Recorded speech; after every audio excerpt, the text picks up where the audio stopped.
Hi,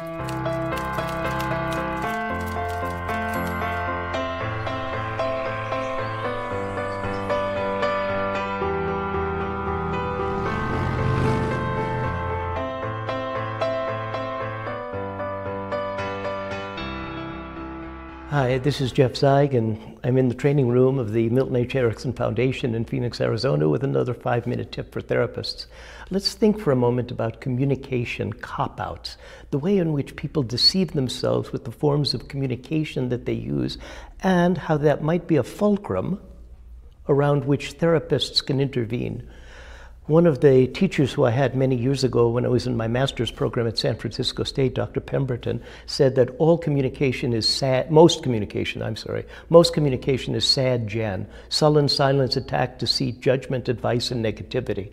Now, that's not a very pretty picture of communication. A lot of communication is a sort of downward spiral where people are awfulizing. Oh, the weather is terrible, the political situation is terrible, my health is terrible, and people are moving themselves into a kind of downward spiral. We can begin to think about value-added communication, VAC. How can we make communication move into an upward spiral? It's the main technique that people learn when they're studying improvisation. It's yeah and communication. So somebody says, we're here, and somebody else says, yeah, and we can spend time together. Yeah, and we can get to know each other. Yeah, and we can accomplish things. Yeah, and we can learn things that can be of benefit. And suddenly the communication is spiraling upward, rather than what is often the case, yes, but communication. We're here, yeah, but what does that mean? Well, yeah, but why are we here anyway? Yeah, but what can we make happen? Yeah, but probably we can't make anything happen, and the communication is spiraling downward.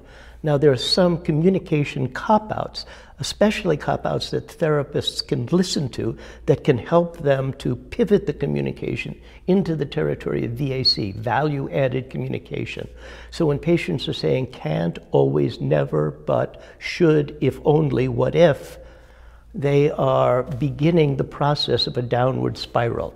I can't stop smoking. I'm always late. I never find the kind of people that I want to. It's a wonderful experience, but it really doesn't mean anything to me. What if the airplane falls out of the sky? What if I fail in my project?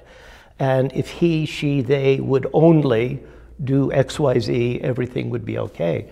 Now, when I hear people using these communication cop-outs, this is when a person is relinquishing personal autonomy.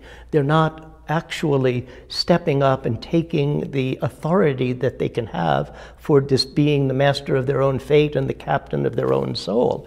And so oftentimes when I hear people say, I've got to, I should, I say, okay, got to, G-O-T, let's change the interior letter, let's make it an E, get to. I get to exercise every day. I get to enjoy healthy living.